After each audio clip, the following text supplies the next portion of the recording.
All the characters, places, and events are a work of fiction. Resemblance to any people, incidents, or places is entirely coincidental. Elemental Studios presents Abyss of Evil, Season 2.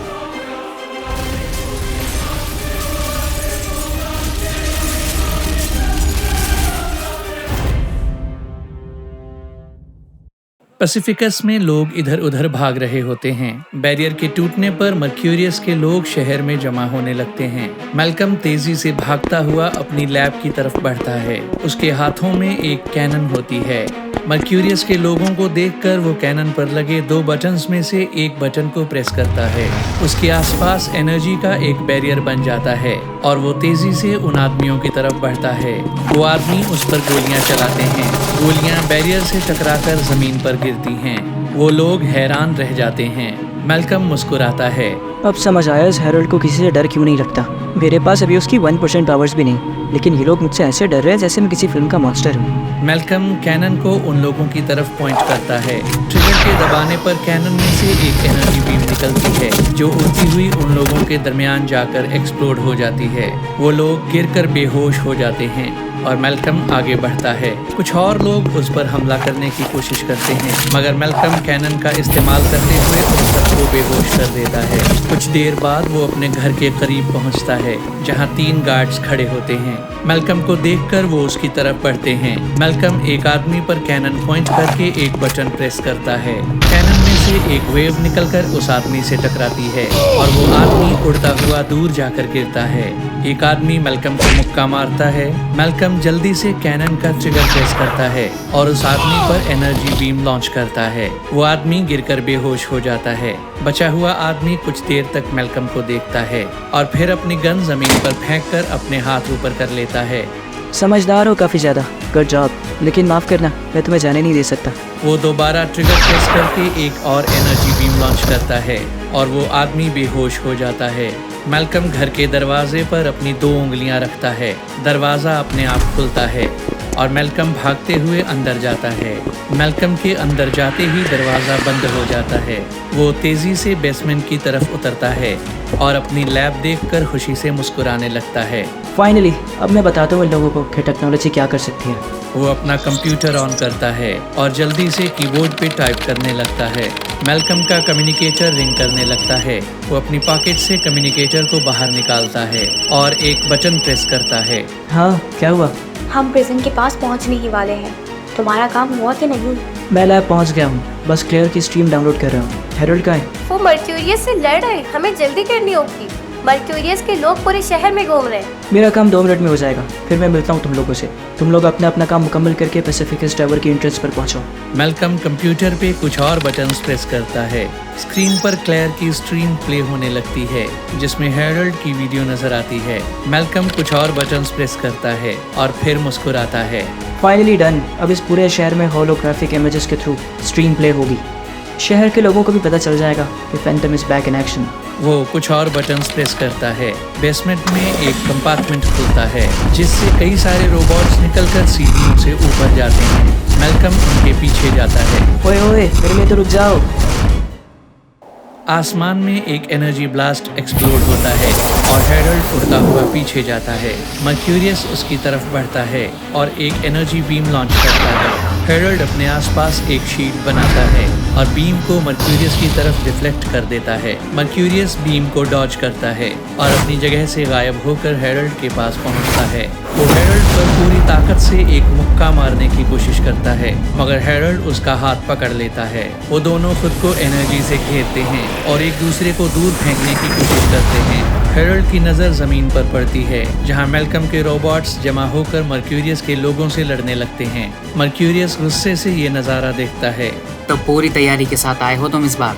Herald के आसपास energy बढ़ने लगती है। आज मैं तुम्हें रोकने में कोई कसर नहीं छोड़ूंगा। तुम्हारी हुकूमत, तुम्हारे ख्वाब, सब कुछ आज खत्म हो जाएगा। अचानक से उन दोनों के दरमियान एक शॉकवेव ब्लास्ट होती है और दोनों उड़ते हुए दूर जाते हैं। हेरल्ड जल्दी से अपने आप को संभाल लेता है। वो अपने हाथों में एक एनर्जी बीम जनरेट करता है और अपनी जगह से गायब हो जाता है। मर्क्यूरियस इधर उधर देखता है मगर हेरल्ड उसे कहीं नजर नहीं आता। हेरल्ड अचानक से उसके सामने आता है और उस पर एनर्जी बीम लॉन्च करता है। बीम से लगते ही मर्क्यूरियस प्रेशर से उड़ता हुआ दूर जाता है। हेरल्ड उसका पीछा करता है और जोर से उसे एक मुक्का मारता है। वो मर्क्यूरियस को एक लात मारने की कोशिश करता है, मगर मर्क्यूरियस उसकी टांग पकड़कर उसे पीछे की तरफ फेंकता है और फिर उसका पीछा करता है। इससे पहले कि हेरल्ड कुछ कर सके, मर्क्यूरियस उसकी गर्दन पर एक जोरदार मुक्का मारता है और फिर अपनी पूरी ताकत से उसे एक लात मारता है। हेरल्ड इंतहाई तेजी से उड़ता हुआ दूर जाता है। मर्क्यूरियस गुस्से से उसका पीछा करता है। वो हेरल्ड को गर्दन से पकड़ता है और पूरी ताकत से हेरल्ड के पेट पर एक मुक्का मारता है। मर्क्यूरियस उसकी गर्दन पर प्रेशर अप्लाई करता है और फिर पूरी ताकत से उसे नीचे की तरफ फेंक देता है। हेरल्ड जोर से जमीन में जा लगता है। मर्क्यूरियस एक एनर्जी ब्लास्ट उसकी तरफ फेंकता है। हेरल्ड तेजी से ऊपर की तरफ उड़ता है और एनर्जी ब्लास्ट जमीन पर एक्सप्लोड हो जाता है। मर्क्यूरियस एक और एनर्जी ब्लास्ट लॉन्च करने लगता है, मगर हेरल्ड इंतहाई तेजी से उसके पास पहुंचकर उसके सीने पर एक जोरदार लात मारता है। वो एक एनर्जी ब्लास्ट लॉन्च करता है जो मर्क्यूरियस को उड़ाते हुए ऊपर ले जाता है। हेरल्ड उसकी तरफ बढ़ता है और फिर अपने आसपास एक शॉकवेव लॉन्च करता है। मर्क्यूरियस शॉकवेव से घिरा हुआ नजर आता है। शॉकवेव एक्सप्लोड होती है और मर्क्यूरियस जमीन पर गिर जाता है। हेरल्ड तेजी से नीचे की तरफ बढ़ता है और मर्क्यूरियस के सीने पर एक मुक्का मारने की कोशिश करता है। मर्क्यूरियस उसका हाथ पकड़ लेता है। वो दोनों नफरत से एक दूसरे को घूरते हैं। इतने कम वक्त में तुम मेरी ताकत के दर्जे पर आ चुके हो। क्या क्या है तुमने फैंटम? किस तरह खुद को इतना बदल लिया है? हेरल्ड अपने आसपास एनर्जी जनरेट करने लगता है। कुछ ज्यादा नहीं, थोड़ा ज्यादा खाना, कुछ और घंटे सोना, यही तो है मेरी ताकत का राज। जेनिफर और रोमा शहर में भागती हुई नजर आती हैं। उन दोनों के हाथों में पिस्टल्स होती हैं। आई डोंट थिंक अब ज्यादा दूर है। अचानक से मर्क्यूरियस के लोग उन्हें घेरने लगते हैं। जेनिफर पिस्टल का ट्रिगर प्रेस करती है। पिस्टल में से एक एनर्जी ब्लास्ट बाहर निकलता है जो उन लोगों के दरमियान जाकर एक्सप्लोड होता है। वो लोग गिरकर बेहोश हो जाते हैं। कुछ लोग जेनिफर पर अपनी गन्स पॉइंट करते हैं। रोमा पिस्टल का ट्रिगर प्रेस करके एक एनर्जी बीम लॉन्च करती है जो उन लोगों को बेहोश कर देती है। वो दोनों दोबारा भागने लगती हैं। I'm never saying a bad word against Malcolm after this. क्या काम की चीज बनाई है उसने? यही एनर्जी ब्लास्ट अब हेरल्ड के मुंह पे मारेंगे। क्या कह रहा था? हमने किसी से आर्म रेसलिंग तक नहीं की, तो फाइट कैसे करेंगे? जेनिफर गन से एक एनर्जी ब्लास्ट लॉन्च करके आगे ब्लॉक हुए रास्ते को क्लियर करती है। भाड़ में जाए हेरल्ड, इसके बाद वो हमारी कैपेबिलिटीज को डाउट नहीं करेगा। वो दोनों एक बिल्डिंग के करीब पहुंचती हैं। अचानक से कुछ लोग उनके सामने आकर गन्स निकालते हैं। जेनिफर जल्दी से एक डिवाइस जमीन पर फेंकती है। वो लोग गोलियां चलाते हैं, मगर डिवाइस से एनर्जी से बना एक बैरियर बाहर निकलता है जो गोलियों को रोक लेता है। वो लोग हैरान रह जाते हैं। रोमा गन का ट्रिगर प्रेस करके एक एनर्जी ब्लास्ट लॉन्च करती है और वो लोग बेहोश हो जाते हैं। We make a perfect team. No doubt. वो दोनों बिल्डिंग के अंदर जाती हैं। बिल्डिंग पूरी तरह वीरान होती है। आर यू श्योर यही बिल्डिंग है? मैल्कम ने जो कोऑर्डिनेट्स भेजे थे कम्युनिकेटर पे, उनके हिसाब से तो यही है। वो दोनों सीढ़ियों से नीचे उतरती हैं, जहाँ कई सारे गार्ड्स खड़े होते हैं। गार्ड्स जेनिफर और रोमा एक दूसरे को देखकर हैरान रह जाते हैं। जेनिफर गन का ट्रिगर प्रेस करती है, मगर एनर्जी ब्लास्ट गार्ड्स की बजाय दीवार से जा लगता है। वो लोग फायर करने लगते हैं। रोमा एक हाथ से छोटी सी एक डिवाइस फेंकती है और दूसरे हाथ से गन का ट्रिगर प्रेस करती है। डिवाइस से बैरियर निकलकर गोलियों को रोक लेता है। एनर्जी ब्लास्ट गार्ड्स की तरफ बढ़कर उन्हें बेहोश कर देता है। रोमा जेनिफर को गुस्से से देखती है। पागल तो नहीं हो गई हो तुम? कहाँ शूट कर रही थी? सॉरी, मैं थोड़ी पैनिक हो गई थी। But look on the positive side, at least हमें ये पता है कि बिल्डिंग यही है। वो दोनों आगे बढ़ती हैं। कई सारे जेल सेल्स खाली पड़े होते हैं। वो लोग सीढ़ियों से एक एक फ्लोर और नीचे उतरती हैं, जहां जस्टिन एक जेल सेल में बैठा दिखाई देता है। उन्हें देखकर जस्टिन खड़ा होता है। तो मर्क्यूरियस ने नए रिक्रूट्स हायर किए हैं। Not impressed. तुमने कभी किसी से आर्म रेसलिंग भी की है? जेनिफर उसे गुस्से से देखती है। Why is every damn person asking this question? हम इनकम्पिटेंट नहीं हैं। काउंट डाउन जेनिफर, अभी आर्ग्यूमेंट्स का टाइम नहीं है। वो जस्टिन की तरफ मुड़ती है। हम आपको रेस्क्यू करने आए। शहर में लोग मर्क्यूरियस के अगेंस्ट लड़ रहे हैं। फैंटम के बगैर ये लड़ाई बेकार है। लोग सिर्फ अपने मौत का करीब बुला रहे हैं। जेनिफर ट्रिगर दबाकर एक एनर्जी बीम लॉन्च करती है। बीम जेल सेल की बार से टकराकर उन्हें तोड़ देती है। जस्टिन हैरत से उन दोनों को देखता है। फैंटम ने हमें ये भेजा है। वो मर्क्यूरियस से लड़ रहा है। लेकिन शहर के लोगों को आपकी और बाकी फोर्स की ज़रूरत है। जस्टिन कुछ देर हैरान खड़ा रहता है और फिर खुद को संभाल लेता है। तो फैंटम अपनी टास्क फोर्स बना रहा है? Temporary task force. मेरे ऑफिसर्स 15 मिनट में लड़ने के लिए तैयार हो जाएंगे, but first we set them free. शायद ये आपकी कुछ मदद कर दे। रोमा जस्टिन को एक बैग देती है। जस्टिन बैग खोलता है जिसमें कई सारे वेपन्स होते हैं। ये सारे वेपन्स एनर्जी बेस्ड हैं। जस्टिन मुस्कुराने लगता है। अब होगी बराबरी की लड़ाई, मगर फैंटम खुद है कहाँ? ही इज फाइटिंग मर्क्यूरियस, शहर में ही कहीं होगा। मर्क्यूरियस गुस्से से हेरल्ड को घूरता है। वो हेरल्ड की तरफ बढ़ता है। उसके आसपास एनर्जी जनरेट होने लगती है। वो हेरल्ड के करीब एक शॉकवेव लॉन्च करता है, मगर हेरल्ड अपने आसपास एक बैरियर जनरेट करके खुद को बचा लेता है। हेरल्ड बैरियर डिसॉल्व करता है और मर्क्यूरियस पर टूट पड़ता है। वो मर्क्यूरियस के सीने पर एक मुक्का मारता है। मर्क्यूरियस दर्द से आंखें बंद करता है। हेरल्ड उसे गर्दन से पकड़ लेता है। जो बेबसी आज तुम महसूस कर रहे हो, उसे तुमने ना जाने कितने लोगों की जिंदगी की बर्बादी की वजह बनाया है, लेकिन अब और नहीं। तुम्हारे जुल्म की बारिश आज खत्म होगी मर्क्यूरियस। हेरल्ड पूरी ताकत से मर्क्यूरियस की गर्दन पकड़कर उसे नीचे फेंकता है। मर्क्यूरियस इंतहाई जोर से जमीन में गिर पड़ता है। वो उठने की कोशिश करता है, मगर दोबारा जमीन पर गिर जाता है। वो यहाँ वहाँ देखता है। कुछ दूर उसे जस्टिन और दूसरे पुलिस ऑफिसर्स नजर आते हैं जो उसके लोगों के साथ लड़ रहे होते हैं। मैल्कम के रोबोट्स पुलिस की मदद कर रहे होते हैं। मर्क्यूरियस गुस्से से बेकाबू होने लगता है। वो जमीन से उठता है और तेजी से हेरल्ड की तरफ बढ़ता है। मेरी कोशिश, मेरे ख्वाब, तुम सब कुछ बर्बाद कर दोगे फैंटम, सब कुछ बर्बाद कर दोगे, और मैं ऐसा होने नहीं दूंगा।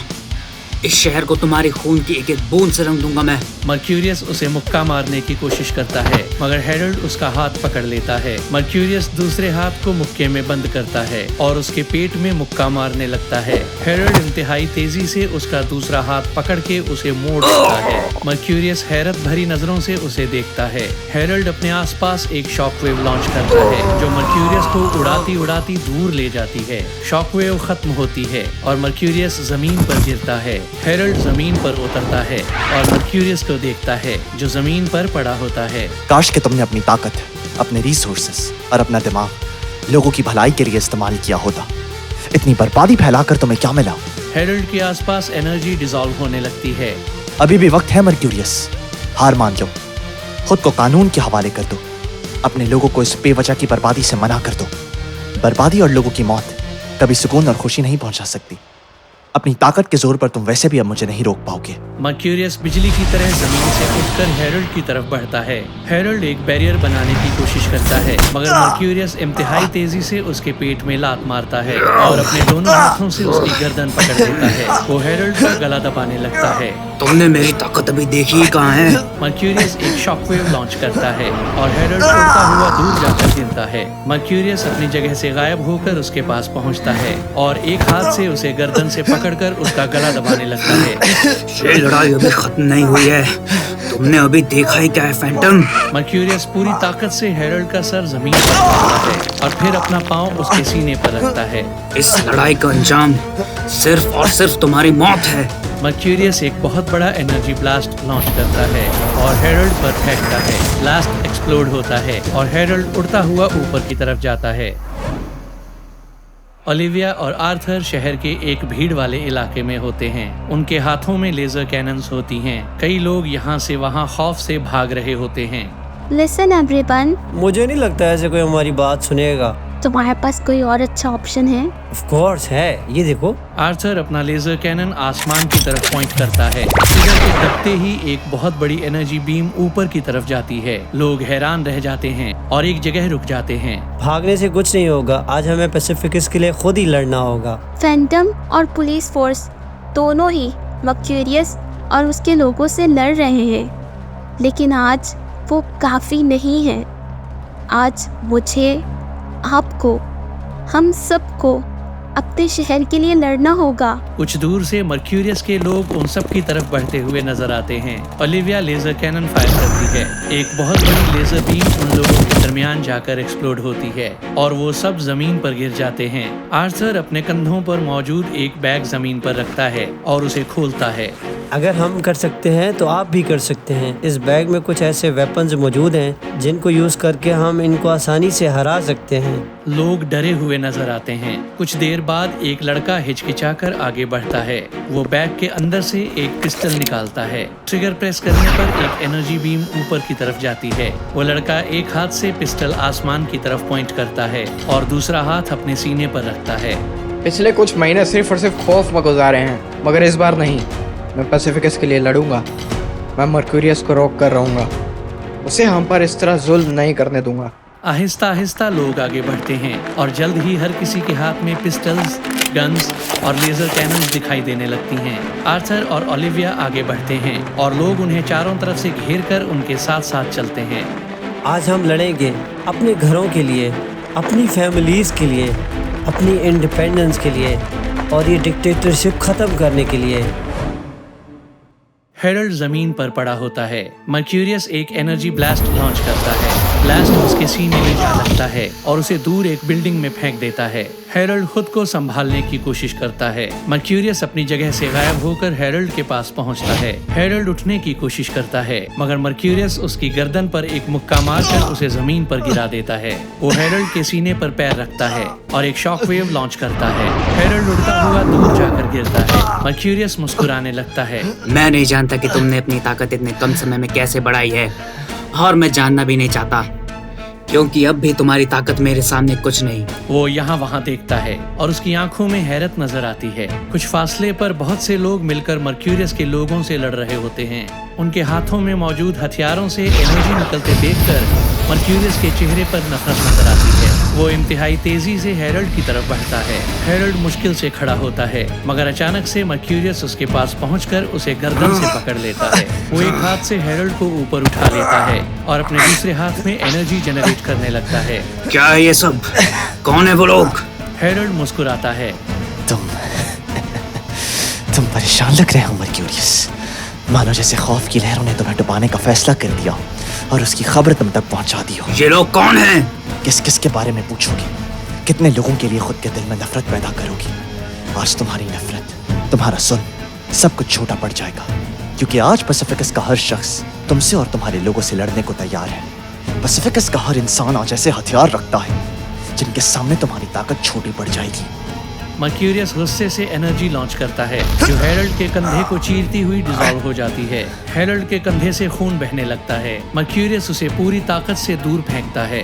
हेरल्ड उड़ता हुआ एक दीवार में जा लगता है। पूरी दीवार टूट जाती है और हेरल्ड उड़ता हुआ उस दीवार के पार जाकर एक रोड पर गिरता है। रोड पे गाड़ियों की भीड़ लगी होती है। मर्क्यूरियस गुस्से से एक हाथ से एक गाड़ी उठाकर उसे हेरल्ड की तरफ फेंकता है। गाड़ी जोर से हेरल्ड को जा लगती है और टूट जाती है।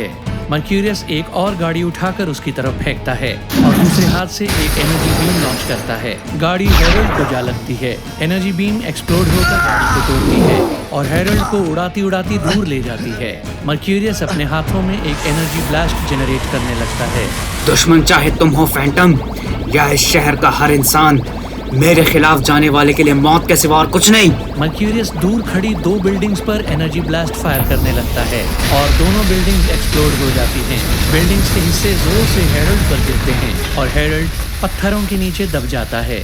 मर्क्यूरियस वहां से जाने लगता है मगर बिल्डिंग के टूटे हुए हिस्सों को हिलते देखकर वो हैरान रह जाता है। कुछ देर बाद पत्थर, मिट्टी और कांच के टुकड़े एक्सप्लोड होकर इधर उधर गिरते हैं और हेरल्ड खुद को एनर्जी में घेरे मर्क्यूरियस की तरफ बढ़ता है। ये लड़ाई अभी खत्म नहीं हुई है मर्क्यूरियस। आज मैं किसी भी हाल में तुम्हारा सामना करने को तैयार हूँ।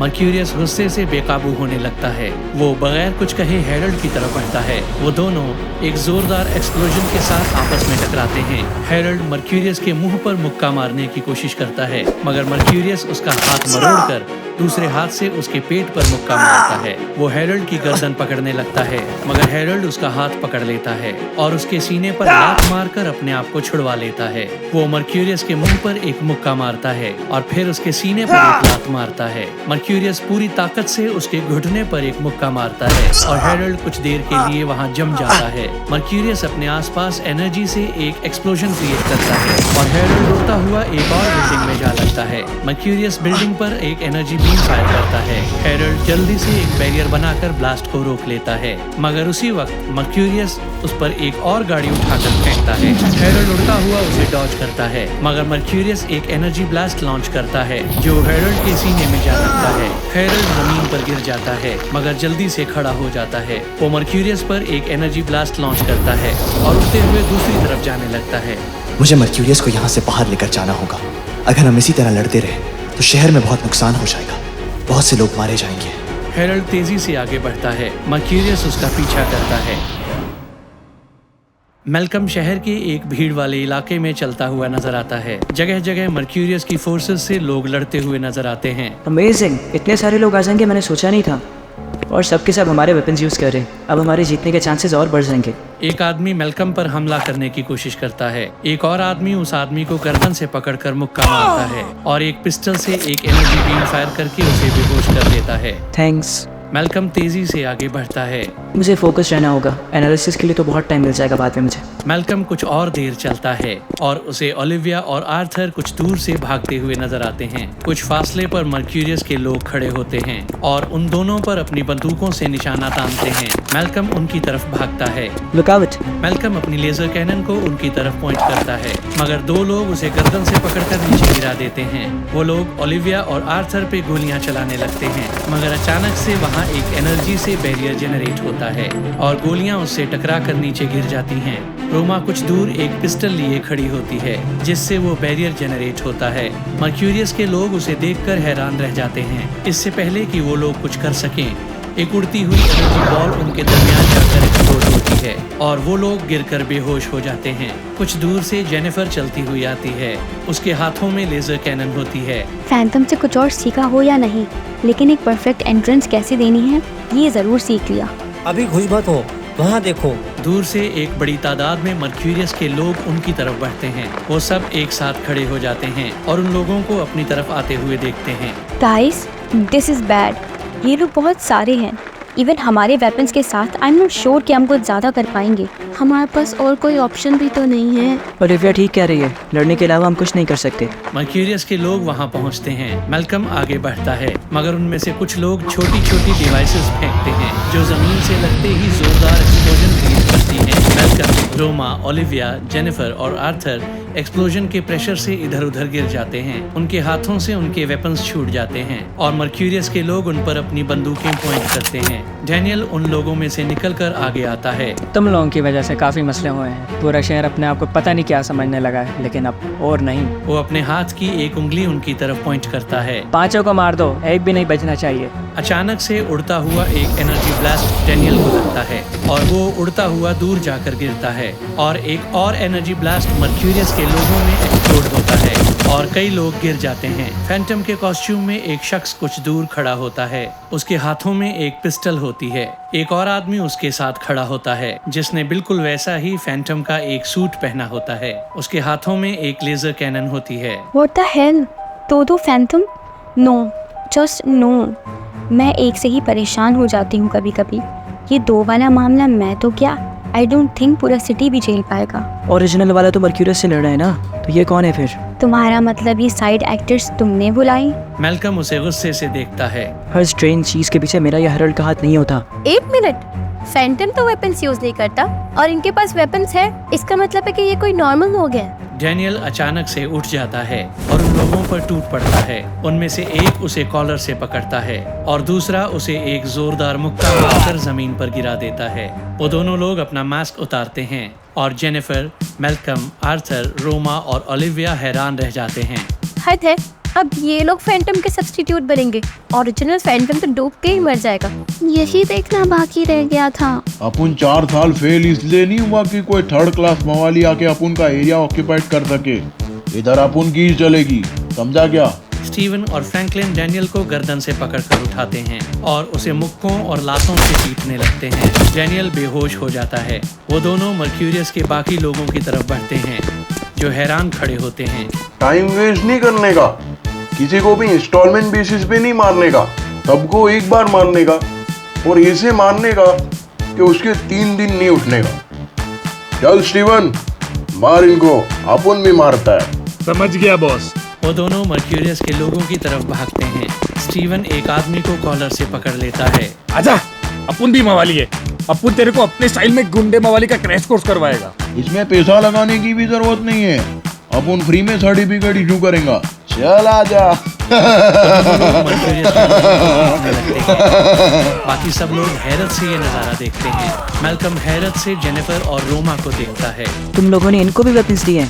इनको तुम लोगों के दिमाग में भी प्रॉब्लम तो नहीं हो गई? मैंने तो इनको वेपन भी नहीं दिया और मैंने तो उनको देखा भी नहीं वहाँ पे जब मैं और रोमा वेपन डिस्ट्रीब्यूट कर रहे थे। दिया तो मैंने भी कुछ नहीं है, बट वहाँ काफी सारे लोग थे और उन लोगों ने भी वेपन्स दिए थे ताकि वो दूसरों में डिस्ट्रीब्यूट कर सके। उनमें से किसी ने इनको भी दे दिया होगा। ये भी तो हो सकता है कि उन्होंने किसी को पीट कर उससे ये वेपन्स छीन लिए हो और वो बेचारा कहीं पड़ा मिले, जैसे लोग तुम्हें पीट देते हैं अक्सर। एग्जैक्टली। अगर वो मुझे जैसे जबरदस्त फाइटर को पीट सकते हैं तो वो किसी इनोसेंट बंदे को तो आराम से पीट देंगे। कुछ ही देर में मर्क्यूरियस के लोग संभलने लगते हैं और स्टीवन और फ्रैंकलिन को चारों तरफ से घेर लेते हैं। फ्रैंकलिन मुस्कुराता है। अपन किसी से नहीं डरता। अब देख अपन करता क्या है। फ्रैंकलिन अपनी पॉकेट से एक विसल बाहर निकालता है और उसे जोर से बजाता है। कुछ ही देर में चारों तरफ से बहुत सारे लोग भागते हुए आते हैं और मर्क्यूरियस के लोगों पर टूट पड़ते हैं। उन सब के हाथों में भी मैल्कम के वेपन्स होते हैं। उनमें से कुछ लोग मर्क्यूरियस के लोगों को मुक्कों और लातों से पीटने लगते हैं और कुछ वेपन्स फायर करके आहिस्ता आहिस्ता लड़ने वालों की तादाद कम करने लगते हैं। आहिस्ता आहिस्ता मर्क्यूरियस के लोग कमजोर पड़ने लगते हैं और फ्रैंकलिन और स्टीवन का ग्रुप जीतने लगता है। अपन ने उस डुप्लीकेट हीरो को पहले ही कहा था, अपन एक सीढ़ी बजाएंगा और अपन का पूरा गैंग मारा मारी करने आएगा। अब देख, अपन ने प्रैक्टिकल भी करके दिखा दिया। हेरल्ड तेजी से उड़ता हुआ आगे बढ़ता है। मर्क्यूरियस उसका पीछा करता है। वो हेरल्ड पर एक एनर्जी ब्लास्ट लॉन्च करता है। वो एक बैरियर बनाकर एनर्जी ब्लास्ट को डिफ्लेक्ट करता है और मर्क्यूरियस उसे डॉज करता हुआ हेरल्ड की तरफ बढ़ता है। हेरल्ड अचानक से मुड़कर मर्क्यूरियस पर एक एनर्जी बॉल लॉन्च करता है। एनर्जी बॉल मर्क्यूरियस के सीने पर जा लगती है और हेरल्ड तेजी से आगे बढ़ता है। मुझसे भागना इतना आसान नहीं है फैंटम। मर्क्यूरियस अचानक से अपनी जगह से गायब होता है और हेरल्ड के सामने पहुंच जाता है। हेरल्ड पूरी ताकत से उसे एक मुक्का मारता है और उसे कॉलर से पकड़ लेता है। 15 साल तो तुमसे भागते भागते गुजारे हैं। तुमसे भागने के लिए तो फैंटम की जरूरत ही नहीं। तुम्हें गुमराह करने के लिए तो एंथनी और एमिली ऑस्टिन ही काफी थे। हेरल्ड पूरी ताकत से मर्क्यूरियस को नीचे फेंकता है। मर्क्यूरियस जोर से जमीन पर क्रैश होता है और हेरल्ड उड़ता उड़ता शहर के एग्जिट की तरफ बढ़ता है। मर्क्यूरियस कुछ देर में खड़ा होता है। उसकी आंखों में नफरत दिखाई देती है। वो इंतहाई तेजी से उड़ता हुआ हेरल्ड का पीछा करता है। कुछ ही देर में वो हेरल्ड के पास पहुंचकर उसे जोर से लात मारता है। हेरल्ड उड़ता हुआ दूर जाता है। मर्क्यूरियस एक बहुत बड़ा एनर्जी ब्लास्ट जनरेट करके उस पर फेंकता है। ब्लास्ट हेरल्ड पर एक्सप्लोड करता है और उसे दूर फेंक देता है। हेरल्ड जमीन में जा लगता है। वो खुद को एक वीरान इलाके में पाता है जो शहर से काफी फासले पर होता है। वो खड़ा होता है। मर्क्यूरियस जमीन पर उतरता है। वो दोनों एक दूसरे को घूरते हैं। मैं जानता हूँ कि तुम क्या कर रहे हो हेरल्ड। तुम मुझे शहर से दूर लाना चाहते थे ताकि तुम हमारी लड़ाई की तबाही से लोगों को बचा सको, मगर ये तुम्हारी बेवकूफ़ी है। तुम शायद कुछ देर के लिए उन्हें बचा लो, मगर तुम्हारी मौत करीब है और तुम्हारी मौत के बाद उन्हें कोई नहीं बचा सकता। मर्क्यूरियस हाथों में एक एनर्जी बीम जनरेट करता है। तुमने मेरे खिलाफ लोगों को साथ लिया है फैंटम, मगर इसकी सजा उन लोगों के लिए बहुत दर्दनाक होगी। पैसिफिकस को पूरी तरह बर्बाद कर दूंगा मैं। एक एक इंसान को अपने हाथों से मारूंगा मैं। हेरल्ड खुद को एनर्जी में घेरता है और हवा में उड़ने लगता है। तुम्हें अपनी फिक्र करनी चाहिए मर्क्यूरियस, क्योंकि आज कुदरत के सिवा कोई ताकत मुझसे नहीं जीत सकती। क्योंकि मैं तुम्हारी तरह ताकत के जुनून को अपना मकसद बनाकर नहीं लड़ता। नहीं, मेरी लड़ाई न ताकत के लिए थी न है, बल्कि आज मैं हर उस इंसान के लिए लड़ूंगा जिस पर तुमने अपने जुल्म और सितम का कहर बरसाया है। आज मैं हर उस इंसान के लिए आवाज उठाऊंगा जिसकी जिंदगी तुमने बर्बाद की है। आज अगर तुम्हें खत्म करने के लिए मुझे खुद के वजूद को भी मिटाना पड़े तो तो मैं पीछे नहीं हटूंगा। हैरल्ड गुस्से से मर्क्यूरियस की तरफ उड़ता हुआ बढ़ता है। उसके आसपास एनर्जी बढ़ने लगती है। मर्क्यूरियस उसे गुस्से से घूरता है और फिर उड़ने लगता है।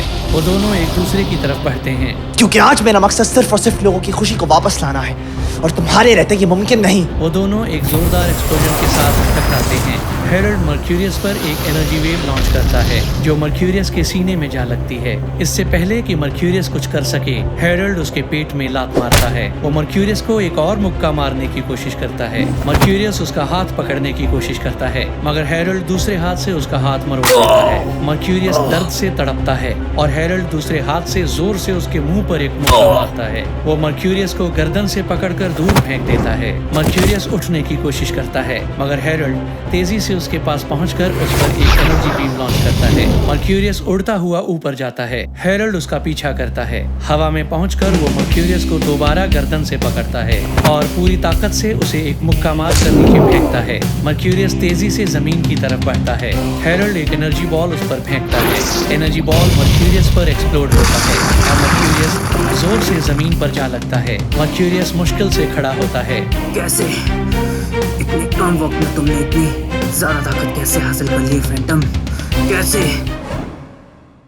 शहर के एक इलाके में जस्टिन और उसके कुछ पुलिस ऑफिसर्स मर्क्यूरियस के लोगों से लड़ते हुए नजर आते हैं। कुछ पुलिस ऑफिसर्स के हाथों में नॉर्मल गन्स और कुछ के हाथों में मैल्कम के वेपन्स होते हैं। मर्क्यूरियस के लोग उन पर गोलियां चलाते हैं। कुछ के हाथों में बड़े बड़े कैनन्स होते हैं जिनसे वो पुलिस ऑफिसर्स का मुकाबला करते हैं। जगह जगह गोलियों, एनर्जी ब्लास्ट और कैनन्स की बरसात होने लगती है। एक आदमी जस्टिन पर निशाना तानता है। जस्टिन उस पर एक पिस्टल से एक एनर्जी बीम फायर करता है।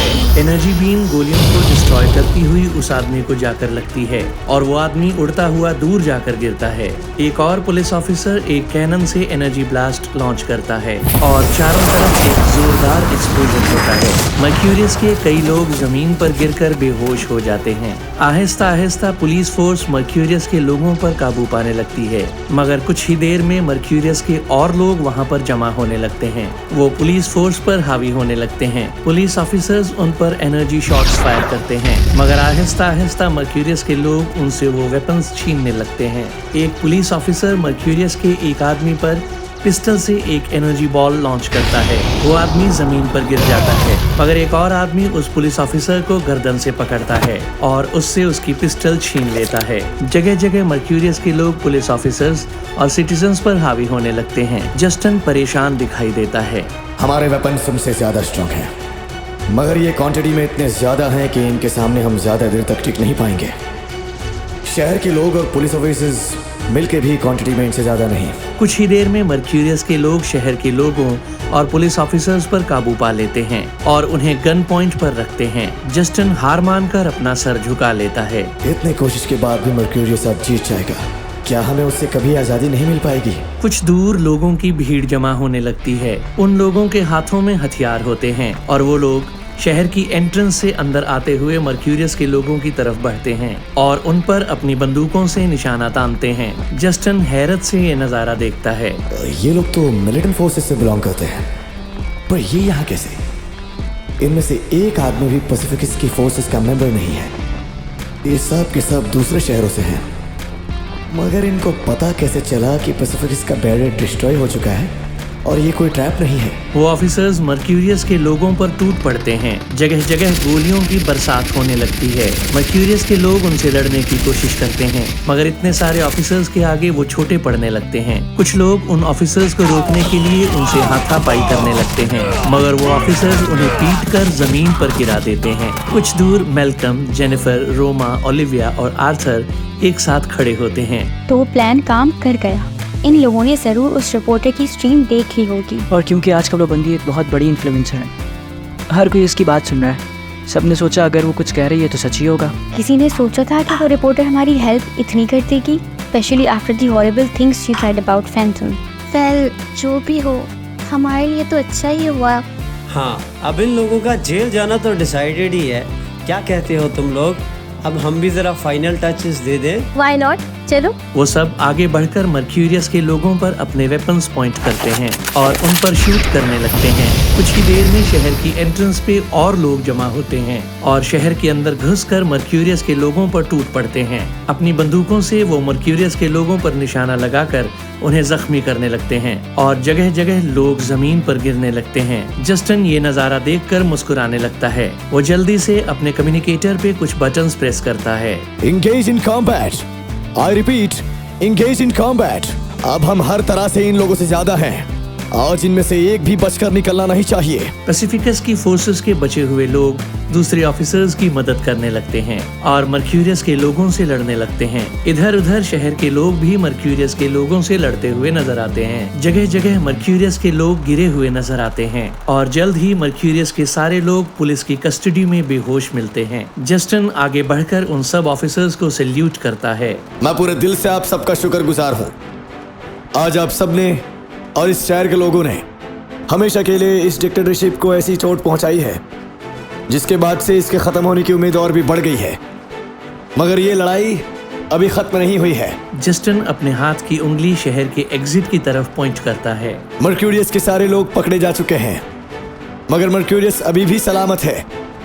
शहर से बाहर फैंटम और मर्क्यूरियस अभी भी लड़ रहे हैं और ये लड़ाई तब तक चलती रहेगी जब तक कि मर्क्यूरियस को रोका नहीं जाता और उसे रोकना हम में से किसी के बस की बात नहीं। आज अगर फैंटम हार गया तो हमारी इस जीत का कोई मतलब बाकी नहीं रह जाएगा। हम मर्क्यूरियस के सामने ज्यादा कुछ नहीं कर सकते मगर फिर भी हमें फैंटम की मदद करनी होगी।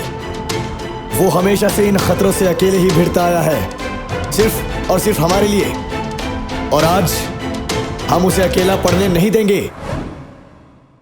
मर्क्यूरियस हेरल्ड को एक लात मारकर दूर फेंक देता है। वो हेरल्ड पर एक एनर्जी बीम लॉन्च करता है मगर हेरल्ड उसे डिफ्लेक्ट करके मर्क्यूरियस की तरफ फेंकता है। मर्क्यूरियस अपनी जगह से गायब होता है और अचानक से हेरल्ड के सामने पहुंचता है। हेरल्ड एक और एनर्जी बीम फायर करता है मगर मर्क्यूरियस दोबारा गायब हो जाता है और हेरल्ड को गर्दन के पीछे से पकड़ लेता है। वो हेरल्ड के सर पर अपनी पूरी ताकत से मुक्का मारता है। तुम्हें बर्दाश्त करना अब मेरे बस में नहीं रहा है।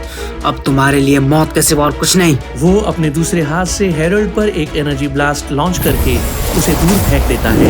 हेरल्ड उड़ता हुआ दूर जाता है। मर्क्यूरियस तेजी से उसकी तरफ बढ़ता है और जोर से उसके मुंह पर मुक्का मारता है। वो एक लात मारकर हेरल्ड को दूर फेंकता है। हेरल्ड जमीन की तरफ बढ़ता है और उसका सर जोर से एक पत्थर पर लगता है। हेरल्ड कांपती हुई टांगों पर खड़ा होता है। उसके आसपास की जमीन खून में रंगने लगती है। मर्क्यूरियस उसे गुस्से से देखता है।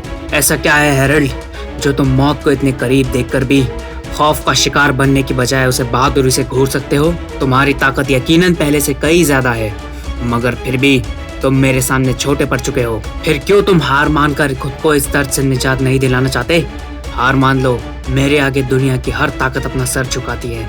तुम्हें टक्कर देने के लिए मुझे आज किसी और ताकत की जरूरत ही नहीं। मेरे दिल में जो लोगों को इस कहत से निजात दिलाने की चाहत है वो तुम्हारी पहुंचाई हुई चोट या मौत की गुर्बत से कहीं ज्यादा है।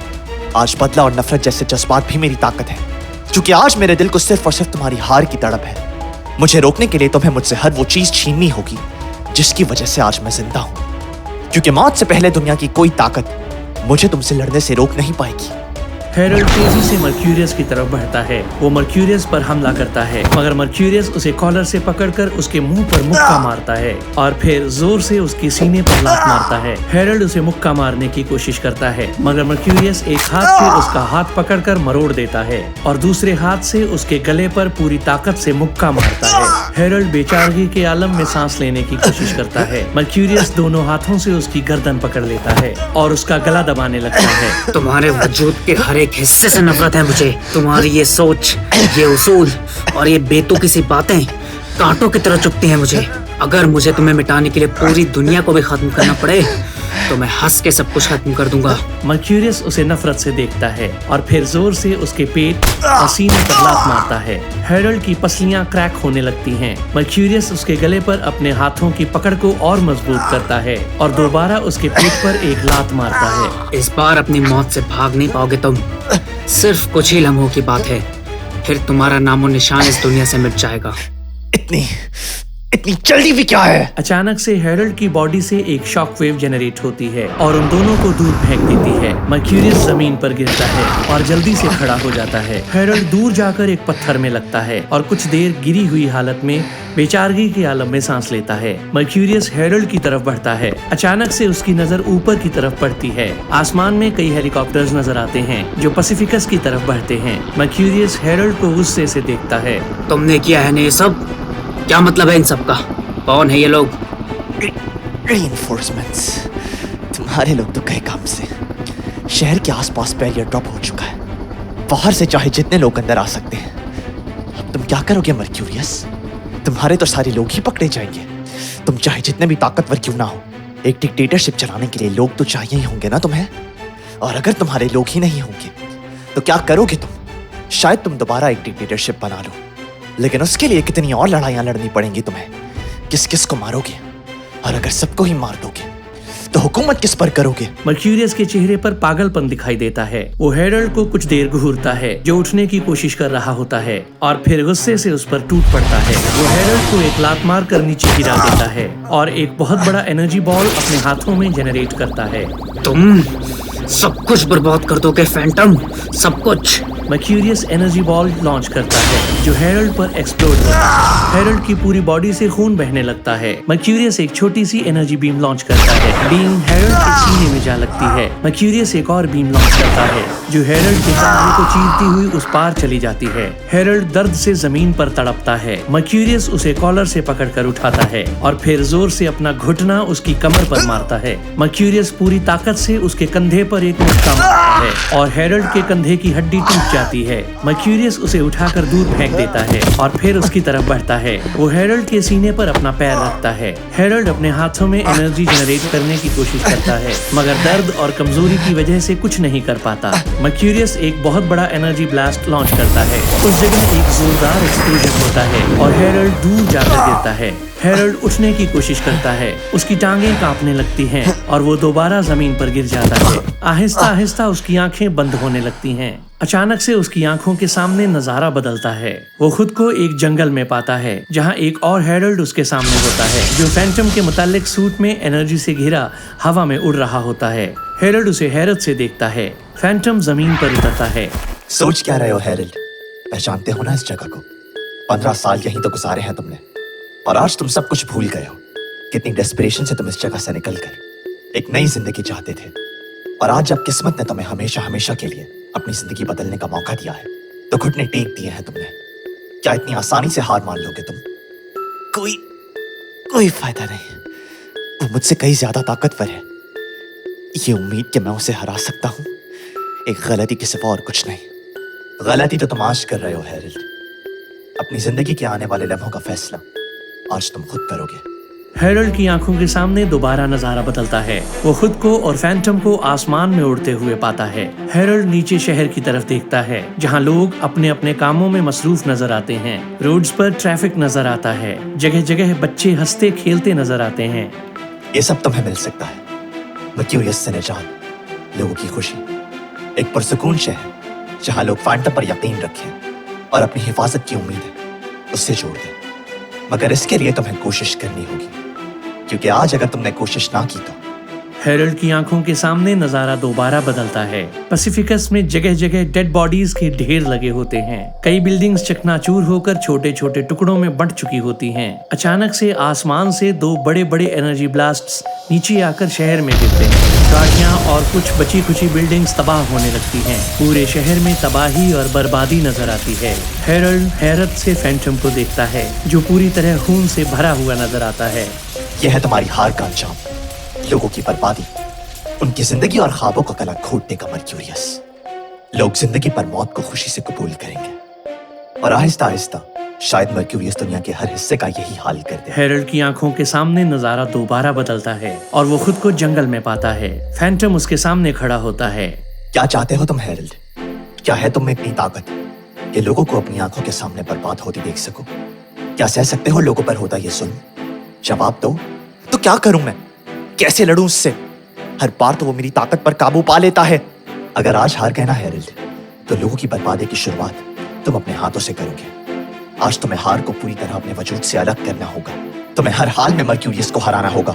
फैंटम के आसपास एनर्जी घिरने लगती है और वो पूरी तरह से एनर्जी में कवर हो जाता है। आज तुम्हें चुनना होगा, हैरल्ड ऑस्टिन। क्या चाहते हो तुम? लोगों की बर्बादी या उनकी खुशी? अचानक से उस जगह एक एक्सप्लोजन होता है। हैरल्ड अपनी आंखें खोलता है। वो कांपती हुई टांगों पर खड़ा होता है और मर्क्यूरियस को घूरता है। मर्क्यूरियस उसे इंतहाई हैरत से देखता है। ये लड़ाई अभी खत्म नहीं हुई है मर्क्यूरियस। मेरा तुम्हारे सामने घुटने टेक देना तुम्हारी गलतफहमी के सिवा और कुछ नहीं, और आज इस गलतफहमी को मिटा कर रख दूंगा मैं। हैरल्ड मर्क्यूरियस पर टूट पड़ता है। वो इंतहाई तेजी से मर्क्यूरियस के पास उड़ता हुआ पहुंचता है और एक एक्सप्लोजन जनरेट करता है। मर्क्यूरियस उड़ता हुआ दूर जाता है। हैरल्ड एक बहुत बड़ा एनर्जी ब्लास्ट जनरेट करके उसकी तरफ फेंकता है। ब्लास्ट मर्क्यूरियस पर एक्सप्लोड होकर उसे ऊपर की तरफ फेंक देता है। हैरल्ड एक एनर्जी बीम उस पर फायर करता है जो मर्क्यूरियस के सीने में जा लगती है। मर्क्यूरियस जोर से जमीन में क्रैश होता है। वो उठकर खड़ा होता है, मगर इससे पहले कि वो कुछ कर सके, हैरल्ड अपनी जगह से गायब होता है और उसके पास पहुंचकर उसे एक जोरदार मुक्का मारता है। हैरल्ड उसके सीने पर एक लात मारकर उसे नीचे गिरा देता है और फिर एक शॉकवेव जनरेट करके उसे दूर फेंक देता है। मर्क्यूरियस उठने की कोशिश करता है, मगर हैरल्ड उस पर एक एनर्जी बॉल लॉन्च करके उसे दोबारा गिरा देता है। वो उड़ता हुआ मर्क्यूरियस के पास पहुंचता है और उसे गर्दन से पकड़कर उठाता है। हैरल्ड पूरी ताकत से उसे घुमाकर दूर फेंक देता है। मर्क्यूरियस जोर से एक बड़े पत्थर में जा लगता है। उसके मुंह से खून बहने लगता है। हैरल्ड उड़ता हुआ फिर से उसके पास पहुंचता है और उसे एक मुक्का मारने की कोशिश करता है। मर्क्यूरियस इंतहाई मुश्किल से हैरल्ड के हाथ पकड़ लेता है। उसके हाथ कांपने लगते हैं। हैरल्ड आसानी से अपने आप को छुड़वाकर उसके सीने पर एक मुक्का मारता है और फिर पूरी ताकत से उसके पेट में एक जोरदार मुक्का मारता है। हैरल्ड उस पर कई मुक्के और लातें बरसाता है और फिर उसे उठाकर दूर फेंकता है। मर्क्यूरियस कांपती हुई टांगों पर खड़ा होता है। उसकी आंखों में नफरत नजर आने लगती है। वो खुद को पूरी तरह एनर्जी से कवर करता है और एक एनर्जी ब्लास्ट जनरेट करता है। बहुत हो चुका है, ये लड़ाई अब इसी वक्त खत्म होगी। हम में से कोई एक ही जिंदा रहेगा। हैरल्ड अपने दोनों हाथों में बड़ी बड़ी एनर्जी बीम्स बनाता है। वो अपने दोनों हाथों को एक साथ जोड़ता है और दोनों बीम्स के कंबाइंड होने पर एक बहुत बड़ा एनर्जी बॉल बन जाता है। किसी ने मुझसे कहा था कि अंधेरा चाहे कितना ही गहरा क्यों ना हो, रोशनी के सामने छोटा पड़ ही जाता है, और इस हकीकत को कोई झुटला नहीं सकता। जो जुल्म के पहाड़ तुमने इन लोगों पर तोड़े हैं, आज तुम्हें उनका हिसाब देना होगा। वो दोनों एनर्जी से बने अटैक्स एक दूसरे पर फायर करते हैं। उन दोनों अटैक्स का एक हिस्सा एक दूसरे के साथ जुड़ जाता है और बचा हुआ हिस्सा उनके हाथों में रहता है, जिससे वो और एनर्जी ट्रांसफर करते हैं। आहिस्ता आहिस्ता मर्क्यूरियस का एनर्जी ब्लास्ट हैरल्ड पर हावी होने लगता है और हैरल्ड की एनर्जी बॉल को ब्लास्ट करता हुआ आगे बढ़ता है। कुदरत ने तुम्हारी तकदीर में हार को लिख दिया है फैंटम, और आज तुम्हारी हर कोशिश नाकाम जाएगी। किस्मत के आगे कौन लड़ सकता है? हार मान लो फैंटम, हार मान लो। हैरल्ड और एनर्जी जनरेट करता है और डिजॉल्व होता हुआ बॉल दोबारा बड़ा होने लगता है। हैरल्ड चारों तरफ से एनर्जी से घिर जाता है। हैरल्ड का energy ball Aahista Aahista mercurius के एनर्जी ब्लास्ट को पीछे धकेलने लगता है। मर्क्यूरियस कोशिश करता है, मगर आहिस्ता आहिस्ता हैरल्ड का एनर्जी बॉल उसकी तरफ बढ़ता है। मर्क्यूरियस के चेहरे पर खौफ नजर आने लगता है। ये नहीं हो सकता। वो मुझसे ज्यादा ताकत कैसे कर सकता है? ये नहीं हो सकता, नहीं हो सकता ये। हैरल्ड आहिस्ता आहिस्ता अपने कदम आगे बढ़ाता है। एनर्जी बॉल मर्क्यूरियस से कुछ फासले पर रुकता है। आज हार के बारे में सोचना मेरे लिए किसी गुनाह से कम नहीं। अपनी जीत और ताकत के जोर पर तुम इस दुनिया को एक जीती जाती जहन्नम में बदल दोगे, और मैं ऐसा होने नहीं दे सकता। पूरे इलाके की जमीन हिलने लगती है। जगह जगह पत्थर टूटने लगते हैं। हैरल्ड का एनर्जी बॉल तेजी से आगे बढ़ता है। मर्क्यूरियस अपनी पूरी ताकत से उसे पीछे धकेलने की कोशिश करता है, मगर आहिस्ता आहिस्ता उसका ब्लास्ट डिसॉल्व होने लगता है। हैरल्ड का एनर्जी बॉल आगे बढ़ता है। मर्क्यूरियस की टांगें कांपने लगती हैं। जल्द ही वो जमीन पर गिर जाता है। हैरल्ड का एनर्जी बॉल मर्क्यूरियस के ब्लास्ट को डिसॉल्व करके आगे बढ़ता है और मर्क्यूरियस को पूरी तरह कवर कर लेता है। उस पूरे इलाके में एक जोरदार एक्सप्लोजन होता है। हर तरफ धूल और मिट्टी उड़ने लगती है और कुछ नजर नहीं आता। आहिस्ता आहिस्ता नजारा साफ होता है। मर्क्यूरियस जख्मी हालत में जमीन पर पड़ा होता है। हैरल्ड थकी हुई हालत में घुटनों के बल झुक जाता है। कमजोरी की वजह से उसकी टांगें कांप रही होती हैं। उसके मुंह, कंधों और सर से खून बहता है। वो आहिस्ता आहिस्ता मर्क्यूरियस की तरफ बढ़ता है और पास पहुंचने पर उसे गुस्से से देखता है। मर्क्यूरियस अपनी आंखें खोलता है। वो उठने की कोशिश करता है, मगर दोबारा जमीन पर गिर जाता है। उसके चेहरे पर खौफ दिखाई देता है। हैरल्ड उसे एक हाथ से कॉलर से पकड़ लेता है। मेरी रूह का हर हिस्सा आज इस जुनून से तड़पता है कि मैं हमेशा हमेशा के लिए तुम्हें इस दुनिया से फना कर दूं। मेरे दिल में इस कदर नफरत भर चुकी है कि तुम्हें बार बार बेदर्दी से मारने के बाद भी मुझे जर्रा बराबर भी पछतावा नहीं होगा। इस जमीन को तुम्हारे खून की एक एक बूंद में रंग देने से मेरे दिल को जो सुकून मिलेगा उसका तुम्हें कोई अंदाजा नहीं है। हेरल्ड मर्क्यूरियस को घूरता है। उसकी आंखों में नफरत और गुस्सा नजर आता है। आज तुम्हें मार देने पर कोई मुझसे सवाल नहीं करेगा, उल्टा लोग खुशी के आंसू बहाएंगे। और तुम्हें मारना कितना आसान होगा। आज तुम पूरी तरह बेबस हो मेरे सामने। तुम्हारी ताकत का हर एक जर्रा जा चुका है। एक मामूली इंसान के सिवा और कुछ नहीं तुम्हें मारने के लिए अब मेरी ताकत की एक झलक ही काफी है, सिर्फ एक झलक। मर्क्यूरियस उसे खौफ से देखता है। हेरल्ड उसे कॉलर से पकड़कर ऊपर उठाता है और दूसरे हाथ से अपनी पॉकेट से एक छोटा सा पाउच बाहर निकालता है। पाउच को खोलकर वो 2 हैंडकफ्स बाहर निकालता है और मर्क्यूरियस के हाथों पर लगा देता है। वो मर्क्यूरियस को जमीन पर फेंकता है। मगर आज मैं ऐसा नहीं करूंगा, क्योंकि अगर मैंने तुम्हें मार दिया तो मैं तुम में और खुद में कोई फर्क महसूस नहीं कर पाऊंगा। तुम्हें मारकर मैं खुद को हमेशा हमेशा के लिए एक ऐसे अंधेरे में डाल दूंगा जिससे बाहर निकलना मेरे बस में ना होगा। मेरे दिल में जो बदले की आग है उसकी जलन इतनी ज्यादा है कि किसी अंधेरे का खौफ मुझे तुम्हारी जान लेने से रोक नहीं सकता। मगर हेरल्ड 2 कदम पीछे चलता है। दुनिया में अब भी ऐसे लोग हैं जो मेरी परवाह करते हैं, जिन्हें मेरी फिक्र है, जो मुझसे प्यार करते हैं। और आज उनके लिए मैं खुद को इस अंधेरे में खोने नहीं दूंगा। मैं तुम्हें नहीं मारूंगा मर्क्यूरियस, क्योंकि तुम्हें मारकर मैं एंथनी, पर्सियस और अपने पेरेंट्स की हर कोशिश पर पानी फेर दूंगा। तुम्हें मारकर मैं अपने दोस्तों को चोट पहुंचाऊंगा। तुम्हें मारकर मैं लोगों की हिफाजत के लायक नहीं रहूंगा। और अपने बदले की खातिर मैं अपनों से मुंह नहीं फेर सकता। हेरल्ड उसे गुस्से से देखता है। ये हैंडकफ्स हमेशा के लिए तुम्हें एक आम इंसान बना देंगी। ये एनर्जी को इस कदर सप्रेस कर सकती है कि उसका होना ना होना बराबर है। तुम्हें सजा कानून देगा मर्क्यूरियस, सिर्फ और सिर्फ कानून। बेवकूफ हो तुम हेरल्ड। तुम्हारा दिल और उसमें मौजूद जज्बात ही तुम्हें कमजोर बनाते हैं। ये जज्बात मेरी कमजोरी नहीं, बल्कि ये तो मेरी सबसे बड़ी ताकत है। आज लोगों की हिफाजत, उनकी परवाह, उनका प्यार मेरे जीतने की वजह बने हैं। तरस आता है मुझे तुम पे मर्क्यूरियस, क्योंकि अगर तुम इन जज्बात को समझने की काबिलियत रखते, अगर ताकत के सिवा तुम्हारे लिए कुछ और मायने रखता, तो आज तुम्हारा ये हाल ना होता। हेरल्ड मुड़कर दूसरी तरफ चलने लगता है। दूर से पुलिस की कई गाड़ियां वहां पर पहुंचती हैं और कई पुलिस ऑफिसर्स बाहर निकलते हैं। कुछ ही देर में कई सारे लोग भागते हुए वहां पहुंचते हैं और आहिस्ता आहिस्ता शहर के तमाम लोग वहां जमा होने लगते हैं। मर्क्यूरियस को जमीन पर पड़े देखकर वो सब लोग खुशी से शोर मचाने लगते हैं और एक दूसरे से गले मिलने लगते हैं। जस्टिन आगे बढ़कर हेरल्ड के कंधे पर हाथ रखता है। उसके चेहरे पर मुस्कुराहट और आंखों में खुशी के आंसू होते हैं। आज मैं अगर तुम्हारी तारीफ करूं तो हर मायने में मेरे अल्फाज छोटे पड़ जाएंगे। आज अगर तुम्हें कोई इनाम दूं तो जो तुमने कर दिखाया है उसके आगे हर इनाम अपना मतलब खो देगा। किस तरह तुम्हारा शुक्रिया अदा करूं मैं फैंटम? आप मुझे शर्मिंदा कर रहे हैं। मैंने किसी तारीफ या इनाम के लिए ये सब नहीं किया, बल्कि सिर्फ अपना फर्ज निभाया है। इस दुनिया में ताकत और इन्फ्लुएंस रखने वाले इंसानों की कुछ जिम्मेदारियां हैं और उन्हें पूरा करना फर्ज के सिवा और कुछ नहीं। अगर ये सोच लोगों में फैलने लगे तो हर शहर में और हर मुल्क में एक फैंटम नजर आने लगेगा। उम्मीद पर दुनिया कायम है और मुझे यकीन है कि एक दिन ऐसा जरूर होगा।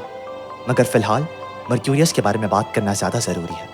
जो हैंडकफ्स मैंने उस पर लगाए हैं वो किसी भी हाल में उतरनी नहीं चाहिए, क्योंकि उनके उतरते ही वो दोबारा अपनी पावर्स को यूज करने के काबिल हो जाएगा। मैं तुमसे वादा करता हूँ कि मर्क्यूरियस को जेल तक मैं खुद लेके जाऊंगा और जब तक उसके जुल्मों की सजा उसे मिल नहीं जाती तब तक मैं चैन से नहीं बैठूंगा। दूर से कई गाड़ियां चलती हुई नजर आती हैं और कई रिपोर्टर्स नीचे उतरते हैं। क्लेयर एक गाड़ी से उतरती है। हेरल्ड उसकी तरफ बढ़ता है। क्लेयर उसे हैरत से देखती है। So you're actually alive? वो लड़का झूठ नहीं बोल रहा था। I guess मर्क्यूरियस की डिफीट तुम्हारी वजह से हुई है। सिर्फ मेरी वजह से नहीं। You have my thanks, Miss Davis. अगर आज आपने वो वीडियो और स्ट्रीम ना की होती तो मर्क्यूरियस के लोग पैसिफिकस के ऑफिसर्स और सिटीजन्स को मार देते। अगर आपने लोगों को पैसिफिकस की मदद पर इन्फ्लुएंस ना किया होता तो हम जीत कर भी ना जीत पाते। तुम्हें अपने उस फ्रेंड को थैंक्स कहना चाहिए। उसने मुझे कन्विंस किया कि तुम मर्क्यूरियस पर अटैक करोगे। मैं तो इस बात पे भी श्योर नहीं थी कि तुम जिंदा भी हो या ये सिर्फ एक बेवकूफ़ी है। So I think he deserves some credit. आपकी एफर्ट्स के बगैर उसकी कन्विंसिंग का भी कोई मतलब नहीं रहता। वो जितना मर्जी कन्विंस कर लेता, but ultimately you were the one who made the choice to take a stand. और आपकी एफर्ट्स के बगैर हम जीत नहीं पाते। आज मर्क्यूरियस की हार में आपके कंट्रीब्यूशन को कोई इग्नोर नहीं कर सकता। And I'm certain कि मेरा और मेरे फ्रेंड का ओपिनियन एक जैसा ही होगा। हेरल्ड हवा में उड़ता है और उस जगह को पीछे छोड़ देता है। वो शहर की एक वीरान गली में उतरता है और अपना मास्क और सूट उतारकर नॉर्मल क्लोथिंग्स में नजर आता है। वो गली से बाहर निकलकर लोगों में शामिल हो जाता है। कमजोरी की वजह से उसकी टांगें कांप रही होती हैं और वो मिसबैलेंस होने लगता है। कुछ दूर से उसके दोस्त एक साथ चलते हुए नजर आते हैं। उसे देखकर वो उसकी तरफ बढ़ते हैं। आर्थर और मैल्कम उसके कंधों पर हाथ रखते हैं और उसे एक बेंच पर बिठा देते हैं। Harold, are you all right? जिंदा हूँ, and that's all that matters. Mercurius अब किसी को नुकसान नहीं पहुंचा पाएगा जेनिफर। हम जीत गए। We finally won. I am so proud of you Harold. तुमने आज जो कर दिया है, मैं बता नहीं सकती कि तुमने लोगों को कितना बड़ा गिफ्ट दिया है। I hope next crime lord जो भी आए एक ब्रेक के बाद आए। I need a vacation. फालतू बातें मत करो, अब कोई और क्राइम लॉर्ड नहीं आएगा। अगर नहीं आएगा तो फैंटम तो जॉबलेस हो जाएगा। आई गेस फैंटम को पहले की तरह छोटे मोटे गुंडों को मार के ही अपना फैन बेस इंक्रीज करना होगा। Trust me, फैंटम फिलहाल इससे ज्यादा कुछ हैंडल करने की पोजीशन में भी नहीं। आई गेस अब सब कुछ नॉर्मल हो जाएगा कुछ टाइम में। ये इतना इजी नहीं होगा।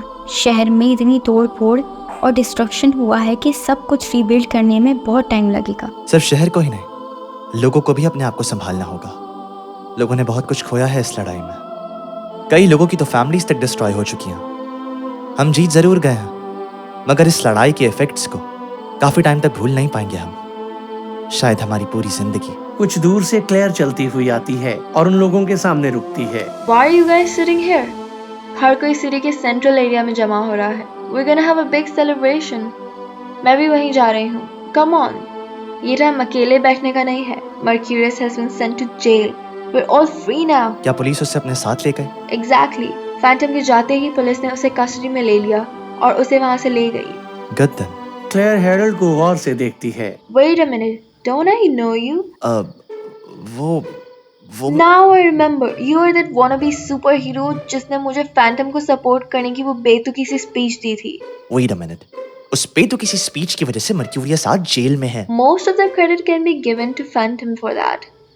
And speaking of him, fight तो Phantom ने की है ना मर्क्यूरियस से। फिर तुम्हारी हालत ऐसी क्यों है कि जैसे तुम कोई जंग लड़ने गए थे और पिट कर वापस आए हो? हेरल्ड खौफ से यहाँ वहाँ देखता है। उसके दोस्त चुपचाप खड़े होते हैं। वो दरअसल मैं क्लोज फ्रेंड। हाँ, मैं फैंटम का क्लोज फ्रेंड हूँ ना, तो मैं भी फाइट कर रहा था। बस इसी में हालत खराब हो गई। Close friend. I believe you. Either way, फिलहाल के लिए I'll keep your secret. But I expect a favor in return in the future. Harold उसे हैरत से देखता है। कौन सा सीक्रेट? यही कि तुमने मुझे वो वीडियो दी थी और तुम फैंटम के एक क्लोज फ्रेंड हो।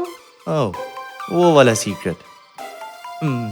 मेरा मतलब है वो वाला सीक्रेट। हाँ, अच्छी बात है। क्यों? और कितने सीक्रेट्स हैं तुम्हारे?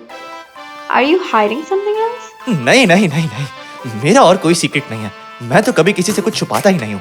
सभी को मेरे बारे में सब कुछ पता होता है। सब कुछ पता होता है। हेरल्ड नर्वसली यहाँ वहाँ देखता है। मुझे अब काम से जाना है, फिर कभी बात करेंगे। Bye bye. हेरल्ड तेजी से वहाँ से भाग जाता है। उसके दोस्त इधर उधर देखते हैं। You know what? हमें भी उसके साथ जाना, तो बाय। वो सब वहाँ से जाते हैं। क्लेयर एक बेंच पर बैठ जाती है। Closest friend indeed. Who's he fooling? It's clear कि वो ही फैंटम है। The question is, इस इंफॉर्मेशन का मैं क्या करूं अब? एक बड़ा सा जहाज नजर आता है। कई लोग उस पर चढ़ रहे होते हैं। डायना एक कोने में अकेली खड़ी होती है। उसने हाथ में एक USB पकड़ी होती है। मर्क्यूरियस अरेस्ट तो हो गया है, मगर उसकी प्रॉपर्टीज, सीक्रेट लैब्स और कई ऐसी रिसोर्सेज हैं जिनके बारे में पुलिस नहीं जानती। मुझे धोखा देने का अंजाम मर्क्यूरियस को महंगा पड़ेगा। इस USB में मर्क्यूरियस की प्रॉपर्टीज, रिसोर्सेज, प्लान्स, हर चीज का डेटा है। आई वंडर अगर अनोनिमसली ये डेटा पुलिस तक पहुंच जाए तो क्या होगा? डायना मुस्कुराती है और USB अपने पर्स में रखती है। वो कुछ देर जहाज की तरफ देखती है और फिर उसकी तरफ चलने लगती है। लोगों की नजरों में मैं एक क्रिमिनल हूँ। मर्क्यूरियस हैज बीन अरेस्टेड और इसका मतलब है कि पुलिस को उसके हेल्पर्स को ढूंढने में ज्यादा टाइम नहीं लगेगा। They could reach me so easily. Diana अपना फोन निकालती है और उसे स्विच ऑफ करके वापस रख देती है। वो जहाज के करीब पहुंचकर रुकती है। डायना ब्लैकस्टोन को दुनिया की नजरों से गायब होना होगा। I'll have to construct a new identity. उस वक्त तक जब तक मुझे वापस आने का कोई जरिया नहीं मिल जाता। कुछ वक्त तक अंडरग्राउंड ही रहना समझदारी है। डायना सीढ़ियाँ चढ़ती है और जहाज की एंट्रेंस पर खड़ी हो जाती है। तुमने प्रूफ कर दिया है फैंटम कि तुम्हारे रहते भलाई और इंसाफ कभी घुटने नहीं टेक सकता। मैंने हमेशा जेनिफर की इस सोच को बेवकूफ़ी समझा कि तुम हर बुराई को रोक सकते हो, मगर आज पहली बार यह एहसास हो रहा है कि बेवकूफ़ी तो मैंने की है तुम्हारे खिलाफ जाकर। वो जहाज के अंदर जाती है और एक सीट पर बैठकर अपनी आंखें बंद कर लेती है। कुछ देर में दरवाजे बंद हो जाते हैं और कुछ देर बाद जहाज टेक ऑफ करने लगता है। Take good care of my daughter Harold. हम एक ना एक दिन दोबारा जरूर मिलेंगे। And perhaps then we will be allies rather than enemies. A few months later, शहर में हर तरफ लोगों की भीड़ दिखाई देती है। दिन का वक्त होता है। जगह जगह बड़े बड़े साइंस लगे होते हैं जिन पर हैप्पी न्यू ईयर लिखा होता है। लोग खुशी के आलम में इधर उधर घूमते हैं। एक लड़का एक स्टॉल से कॉफी कप खरीदता है और एक बेंच के करीब खड़ा हो जाता है। वो इधर उधर देखता है और चारों तरफ खुशी का माहौल देखकर उसके चेहरे पर मुस्कुराहट आने लगती है। कुछ दूर से एक आदमी चलता हुआ आता है और उस लड़के के पास आकर खड़ा हो जाता है। जरा सुनो, क्या तुम मुझे बता सकते हो कि ये सब यहाँ पर क्या हो रहा है? सेलिब्रेशन हो रहा है न्यू ईयर के टाइम पर, और क्या होगा? पर कैसे? इस शहर में तो बहुत तोड़फोड़ मची थी ना, तो कुछ ही महीनों में सब कुछ बदल गया। शहर की सभी बिल्डिंग्स को रिपेयर कर दिया गया है। गवर्नमेंट ने अपनी पूरी कोशिश की है कि शहर के सभी लोग खुलकर सेलिब्रेट कर सकें। पर लोग बाहर भी निकल लेते हैं, वो भी इतनी एक्साइटमेंट के साथ। जो कुछ हुआ उसके बाद उन्हें कोई डर नहीं। पहली बार ऐसा कोई बंदा देखा है जो इस तरह का सवाल पूछ रहा है। क्या तुम इस शहर में नए हो? नया तो नहीं, लेकिन हाँ, काफ़ी टाइम बाद दोबारा आया हूँ यहाँ। पैसिफिकस में जो भी हुआ उसकी अपडेट सिर्फ मुझ जैसे लोगों को क्लेयर डेविस की वजह से ही मिल पाती थी। इसलिए समझ नहीं पा रहा कि जिस शहर के लोगों के साथ इतना कुछ हुआ वो बिना खौफ के इतने खुश कैसे हैं। देखो, अब यहाँ किसी भी अरे गरे की चलती नहीं है। अगर कोई भी इंसान लिमिट से बाहर जाने की कोशिश करता है तो उसे 2 मिनट में अंदर कर दिया जाता है और मार अलग से पड़ती है। क्राइम रेट ना होने के बराबर हो गया है। तुम्हारा मतलब फैंटम? हाँ, शहर का नक्शा बदल के रख दिया है उसने। आज रात उसी के ऑनर में पार्टी है, इसमें पूरा शहर इनवाइटेड है। इसी वजह से आज शहर में इतना रश है, बिकॉज हर कोई अपना काम जल्दी निपटाना चाहता है ताकि वो रात की पार्टी अटेंड कर सके। लेकिन आज ही क्यों? ये पार्टी तो पहले भी हो सकती थी। फैंटम और मर्क्यूरीज की लड़ाई को तो कुछ महीने गुजर चुके हैं, तो ये न्यू ईयर की डेट क्यों रखी गई है? ऐसा इसलिए बिकॉज शहर की सभी चीज़ें रिबिल्ड होना बस उसी टाइम पर स्टार्ट हुई हैं। और शहर के लोगों का ये भी मानना है कि फैंटम क्योंकि पहली बार न्यू ईयर के दिन ही पैसिफिक टावर के आसपास देखा गया था, तो उनका ये मानना है कि वो न्यू ईयर के दिनों में ही इस शहर में नया नया आया होगा। इसी वजह से आज के दिन ये पार्टी रखी गई है और पूरा शहर इसमें इनवाइटेड है। हर कोई फैंटम के ऑनर में आएगा।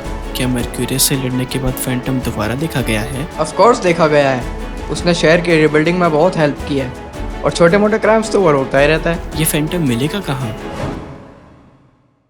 जेनिफर सीढ़ियों से नीचे उतर रही होती है। Harold, Harold, hurry up, this is not funny. तुम्हारी वजह से पहले ही बहुत लेट हो गए हैं हम। जेनिफर नीचे उतरती है और हैरोल्ड के घर का लिविंग रूम नजर आता है। हैरोल्ड के कमरे का दरवाजा खुला होता है। जेनिफर कमरे के अंदर जाती है और हैरोल्ड को खिड़की के सामने खड़ा हुआ देखती है। हैरोल्ड, क्या कर रहे हो तुम उस वक्त से? मैं यहाँ आधे घंटे से पहले आई थी और तुम तब से टाइम ज़ाया कर रहे हो। जल्दी करो, बाकी सब वेट कर रहे होंगे। मुझे पता है, मगर What is it? बताओ मुझे। क्या मेरा जाना जरूरी है? I'm not feeling up to it. Harold, तुम्हारा ये रोज का हो गया है। तुम्हें पता है कि तुम कितने चेंज हो गए हो। पूरा दिन किसी से बात नहीं करते, अकेले रहते हो। अगर हम लोग तुम्हें जबरदस्ती कहीं लेकर ना जाएं, तो तुम तो शायद महीनों तक घर से बाहर ही ना निकलो। क्या कहता है तुम्हें? क्यों इस तरह खुद को टॉर्चर कर रहे हो? हैरोल्ड उसे बेचारगी के आलम में देखता है। I miss her. I miss her a lot. उन्हें यहाँ होना चाहिए था। आज जो कुछ हो रहा है, ये सब वो मेरे लिए देखना चाहती थी। उन्हें जो चाहिए था वो उन्हें मिल गया। But she's not here to appreciate it. She's gone. She's gone forever. Harold की आंखों में आंसू आने लगते हैं। वो हमेशा से चाहती थी कि मेरे भी दूसरे लोगों की तरह दोस्त हों और मैं जिस हद तक एक नॉर्मल जिंदगी गुजार सकता हूँ गुजारूं। वो चाहती थी कि मुझे हर तरह की अपॉर्चुनिटीज मिले और आज मुझे ये सब मिल चुका है। कोई भी मुझ पर शक नहीं करता और ना ही अब नॉर्मल समझता है। अपनी पावर्स पर फाइनली कंट्रोल करना सीख लिया है मैंने, और किसी के वहम गुमान में भी नहीं है कि मैं ही फैंटम हूं। बिल्कुल एक नॉर्मल इंसान की तरह बनकर रहता हूं मैं, जैसा वो चाहती थी। मगर आज ये सब देखने के लिए वो यहाँ है ही नहीं, और ना ही कभी होंगी। जेनिफर आगे बढ़कर उसके साथ खड़ी हो जाती है। क्या तुम्हें लगता है कि तुम्हारी मॉम चाहती थी कि तुम उनकी डेथ के बाद अपनी पूरी लाइफ सिर्फ और सिर्फ उनकी मेमोरीज और इस डिप्रेशन में गुजार दो? जब मर्क्यूरियस ने तुम्हें हरा दिया था तो तुम्हें याद है तुमने हमें क्या कहा था कि तुम्हारी डेथ के बाद हम सिर्फ तुम्हारे साथ गुजारा हुआ अच्छा वक्त याद रखें। तो फिर आज तुम ये अपनी मॉम के लिए क्यों नहीं कर सकते? Remember the fond memories you have with her, और खुद को इस दर्द से फ्री कर लो। तुम्हारी मॉम कभी नहीं चाहती थी कि तुम अपनी जिंदगी ऐसे गुजारो जैसे अभी गुजार रहे हो। I feel so lonely, Jennifer. मैं पूरी तरह अकेला हो गया हूँ। डैड तो बचपन में ही चले गए थे, लेकिन मॉम तो हमेशा मेरे साथ थी, मेरे लिए सब कुछ थी, और आज वो भी मुझे छोड़कर चली गई। हर रोज खुद से ये वादा करता हूँ कि जो हुआ उसे भूल जाऊंगा, मगर खुद को चाहे कितना ही डिस्ट्रैक्ट क्यों ना कर लूं, दिन में ना जाने कितनी बार उनकी कमी का एहसास होता है। मर्क्यूरियस की हार पर लोग कितने खुश हैं, मगर मैं तो चाहकर भी खुश नहीं हूं। मेरे पास राय क्या है जेनिफर? सब कुछ तो मर्क्यूरियस ने छीन लिया है। तुम अकेले नहीं हो हैरोल्ड, और ना ही कभी होगे। I'll be there for you forever। मैं जानती हूँ कि तुम्हें बचपन से बहुत सहा है। जिस तकलीफ से तुम गुजरे हो और गुजर रहे हो उसे मैं समझने की पूरी कोशिश करने के बाद भी शायद कभी ना समझ पाऊँ, लेकिन मैं इन सब पे तुम्हें अकेला नहीं छोड़ूंगी। तुम्हें कभी अकेला नहीं पड़ने दूंगी, मगर तुम्हें खुद भी कोशिश करनी होगी हैरोल्ड। तुम्हें इस डिप्रेशन से बाहर निकलना होगा। जो हुआ मैं उसे नहीं भूल सकता, शायद कभी नहीं। तो मत भूलो, मगर ये भी याद रखो कि तुम्हारी ज़िंदगी में सिर्फ और सिर्फ तुम्हारा पास्ट मैटर करता है। गुजरे हुए वक्त की तकलीफ़ों की वजह से अपने अभी और आने वाले वक्त को ख़राब मत करो। तुम्हारी मॉम तुम्हें खुश देखना चाहती थी, and that's why she died for you.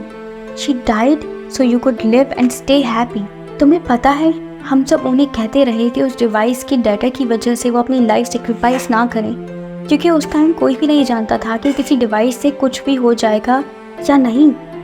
लेकिन तुम्हें पता है उन्होंने क्या कहा? She told us that she trusted you. उन्होंने कहा कि कुछ भी हो जाए तुम किसी ना किसी तरह मर्क्यूरियस को हरा ही दोगे। उन्हें तुम पर पूरा भरोसा था हैरोल्ड। वो चाहती थी कि मर्क्यूरियस को हराने के बाद तुम एक हैप्पी लाइफ गुजारो। अपने लिए ना सही तो उनके लिए ही कोशिश कर लो। जब मैं लैब पहुंचा तो शी वॉज ऑलमोस्ट डेड। इतना कुछ है जो मैं उन्हें बताना चाहता था, इतना कुछ है जिसमें मैं उन्हें अपने साथ देखना चाहता था, मगर सब कुछ खत्म हो गया। उनके आखिरी अल्फाज भी यही थे कि मैं खुद को दुनिया और उन लोगों से अलग ना करूं जो मेरी परवाह करते हैं। तुमसे उन्होंने क्या कहा? She asked me to take care of you। और तुमने उन्हें क्या कहा? I agreed to do so। लेकिन मैं आज किसी प्रॉमिस या कमिटमेंट की वजह से यहाँ नहीं हूँ Harold. I'm here because I want to be। तुम ये मत समझना कि मैं कोशिश नहीं कर रहा खुद को इस सब से बाहर निकालने की। I'm trying, मगर ये बहुत मुश्किल है जेनिफर, बहुत मुश्किल है। टाइम के साथ सब कुछ ठीक हो जाएगा, बस तुम उम्मीद मत छोड़ना। I hope तुम सही हो। फिलहाल चलो, हमारी फ्रेंड्स वेट कर रहे होंगे, और हाँ, तुम्हारा जाना ज़रूरी है, कोई बहाना नहीं चलेगा। चलो देन। वो दोनों एक साथ चलते हैं और घर से बाहर निकलते हैं। हैरोल्ड और उसके दोस्त एक कैफे में बैठे होते हैं। पार्टी के लिए तो लोग बहुत एक्साइटेड हैं। चलो, कम से कम इस बार मैं अटेंड तो कर पाऊंगा। लास्ट टाइम तो मैं हैरोल्ड के चक्कर में पूरा टाइम लैब में था और तुम लोग मजे कर रहे थे। सब मजे नहीं कर रहे थे, मैंने उस पार्टी में खाना तक नहीं खाया था। आई एम श्योर वो तुम्हारे लिए किसी ट्रेजेडी से कम नहीं होगा। रियली, एक दिन अगर कुछ भी नहीं खाया तो कोई बड़ी बात नहीं, तुम्हारी रोज की ईटिंग क्वांटिटी में वो एडजस्ट हो जाएगा। Whatever। जहाँ तक लास्ट पार्टी की बात है तो जिसको जो भी कंप्लेंट्स हैं जेनिफर से करो, मैंने कुछ नहीं किया। वैसे बात तो सही है, हमसे भी अच्छी खासी गार्ड ड्यूटी करवाई थी, बहुत सवार था इसके सर पे। मुझे तो लालच दिया था होमवर्क करने का, पर्सियस को भी। पर्सियस? किसी ने सोचा था कि पर्सियस हमारे साथ क्या करने वाला है और उसके खुद के साथ क्या होने वाला है? आई गेस फ्यूचर को कोई भी प्रेडिक्ट नहीं कर सकता। हमें आज के दिन कम से कम ये सैड डिस्कशन नहीं करनी चाहिए। आज सिर्फ और सिर्फ सेलिब्रेट होगा। लोगों का अंदाजा गलत नहीं, 1 साल पहले मैं आज ही के दिन पैसिफिकस आया था। फनी थिंग इज, मॉम ने मुझे फ्लाइट में बताया था कि वो 2 सिटीज को कंसिडर कर रही थी और लास्ट मोमेंट पर उन्होंने पैसिफिकस चूज किया। मैं कभी कभी सोचता हूँ कि अगर मैं किसी दूसरे शहर गया होता तो चीज़ें कितनी डिफरेंट होती। कुछ चीज़ें फिर भी सेम होती हैं। तुम तब भी लोगों को हेल्प आउट करने से खुद को रोक नहीं पाते। शायद तुम फैंटम ना होते, लेकिन किसी और नाम से किसी और जगह तुम एक सुपर हीरो तब भी होते। आई एग्री, इसका हीरो कॉम्प्लेक्स इसे कभी ना कभी मजबूर तो कर ही देता। हेरल्ड की नजर कुछ दूर एक टेबल पर पड़ती है जहाँ एक छोटा बच्चा, एक आदमी और एक औरत बैठे होते हैं। वो बच्चा कुछ कहता है और वो औरत उसके सर पे हाथ रखती है। हेरल्ड की आंखों में आंसू नजर आते हैं। वो कुछ देर अपना सर झुका लेता है और फिर खड़ा होता है। कहाँ जा रहे हो तुम? काम है कुछ, मैं तुम लोगों से पार्टी में मिलता हूँ। एज हेरल्ड या फिर एज फैंटम? पता नहीं। पता नहीं अचानक से इसे क्या हो जाता है। उस लड़ाई के बाद हेरल्ड बहुत बदल गया है। इतना सीरियस तो मैंने उसे कभी भी नहीं देखा जितना इन कुछ महीनों में वो हो गया है। आजकल ज़्यादा बात भी नहीं करता वो किसी से। तुमसे भी नहीं? मुझसे भी नहीं। वो आहिस्ता आहिस्ता डिप्रेशन में जा रहा है। Give him some time guys. इतना कुछ फेस किया है उसने। कुछ टाइम के लिए वो एक ब्रेक डिजर्व करता है। एज इज फ्रेंड्स हमें उसे हर तरह से सपोर्ट करना चाहिए इस टाइम। बगैर किसी कंप्लेंट्स के इस वक्त उसे हमारी सपोर्ट और अंडरस्टैंडिंग की ज़रूरत है। उसे सपोर्ट करने के लिए तो ये डिस्कशन कर रहे हैं, लेकिन अगर वो सबको ऐसे इग्नोर करता रहेगा तो हम करेंगे भी क्या? मुझसे तो वो बात करता है, टाइम भी स्पेंड करता है मेरे साथ। तुम्हारे साथ नहीं करेगा तो और किसके साथ करेगा? एग्जैक्टली, तुम्हारा और उसका तो अलग रिलेशन है ना, तो तुम्हें इग्नोर करने का तो चांस ही नहीं बनता। शट इट, मेरा वो मतलब नहीं था। आई मेंट कि अगर आज वो मुझे इग्नोर नहीं कर रहा तो आहिस्ता आहिस्ता उन्हें नॉर्मल नहीं लगेगा। पूरी तरह तो वो सबसे कट ऑफ नहीं होगा ना। रहने दो जेनिफर, कट ऑफ तो वो हो ही गया। हर 2-3 दिन में वो गायब हो जाता है, फोन नहीं उठाता, घर पे नहीं होता, फैंटम भी नहीं बना हुआ होता और किसी को भी नहीं पता होता कि वो कहाँ है। 3 महीनों से तुम उसके साथ एक रिलेशनशिप में हो और अगर तुम्हें भी नहीं पता कि वो कहाँ जाता है तो इसे कट ऑफ होना ही कहते हैं। जेनिफर के चेहरे पर एक मुस्कुराहट आती है। पर मैंने तो कहा ही नहीं कि मुझे नहीं पता कि वो कहाँ जाता है। मतलब तुम्हें पता है? ओए, ये तो मुझे भी नहीं पता। फिर तुम्हें कैसे पता है? Preferential treatment of course. तुम्हें लगता है कि वो मुझसे अगर कोई चीज़ छुपाएगा तो मैं उसे छुपाने दूंगी? मुझे हेरल्ड की हर एक बात पता होती है। अब सस्पेंस क्रिएट मत करो, बताओ ना वो कहाँ जाता है। That's his secret to tell. जब हेरल्ड को बताना होगा तब वो खुद बता देगा। एक घना जंगल दिखाई देता है। सूरज ढलता हुआ नजर आता है। हेरल्ड आहिस्ता आहिस्ता चलता है और एमिली की कब्र के करीब रुकता है। वो चेहरे से उदास लगता है और जमीन पर बैठ जाता है। वक्त कितनी बेदर्दी से हमसे हमारी खुशियां छीन लेता है कि समझ ही नहीं आता कब क्या हो। यूं लगता है जैसे कल ही आप मेरे साथ थी और हम पैसिफिकस पहुंचे थे, और आज। हेरल्ड बेचारगी के आलम में आसमान की तरफ देखता है। आज आप मुझसे इतनी दूर हैं कि मैं चाहकर भी आप तक नहीं पहुंच सकता। क्या हो गया ये मॉम? क्यों हम उस टाउन से निकल कर आए? आज मेरे पास सब कुछ है, मगर इस सब का क्या फ़ायदा जब मेरे साथ वो इंसान ही नहीं जिसने मेरे लिए अपना सब कुछ कुर्बान करने से पहले एक बार भी नहीं सोचा, एक बार भी नहीं। हेरल्ड खड़ा होता है। अब यही मेरी ज़िंदगी है। यूनिवर्सिटी से सीधा पेट्रोलिंग पर निकलता हूँ और उसके बाद घर। कहीं जाने, किसी से मिलने या कुछ करने का दिल ही नहीं करता। बस इतना जानता हूँ कि रोज़ यहाँ आकर आपसे ढेर सारी बातें किए बगैर मेरा दिन पूरा नहीं होता। हेरल्ड कुछ कदम आगे चलता है। मैं मर्क्यूरियस को मारना चाहता था, आज भी मारना चाहता हूँ। मेरे दिल में जो नफरत है उस पर मैंने काबू तो पा लिया है, मगर उसे मिटाना मेरे बस में नहीं है। मैं जानता हूँ कि आप चाहती थी कि मैं नफरत जैसे हर जज्बे को अपने दिल से निकाल कर फेंक दूँ, मगर मेरा दिल आज भी यही कहता है कि मर्क्यूरियस दर्द, तकलीफ और मौत के सिवा किसी और चीज़ के लायक नहीं। हेरल्ड अपना सर झुका लेता है। मैं वो नहीं हूँ जो आप मुझे बनाना चाहती थी, मगर मैं वो भी नहीं जो मैंने खुद को उस लड़ाई में बना लिया था। मैं खुद भी नहीं जानता कि मैं क्या और कौन हूँ। बस इतना जानता हूँ कि आपके जाने के बाद मैं पूरी तरह टूट चुका था। मर्क्यूरियस की हार पर लोग खुश थे, मगर मुझे ऐसा लगा कि मेरे अंदर कुछ महसूस करने की काबिलियत ही ख़त्म हो गई है। दिन, हफ्ते, महीने गुजर गए, मगर आज भी ऐसा लगता है कि मेरे अंदर की इंसानियत का एक बहुत बड़ा हिस्सा आपके मरने के बाद ही ख़त्म हो गया। मेरे अंदर जज्बात के सिर्फ कुछ ज़र्रे बाकी रह गए हैं और बाकी सब किस्मत और मर्क्यूरियस ने छीन लिया है मुझसे। मगर फिर भी मैं ठीक हूँ, पहले से बेहतर हूँ। बस हर रोज़ आपकी कमी महसूस होती है। I miss you, Mom. I miss you a lot.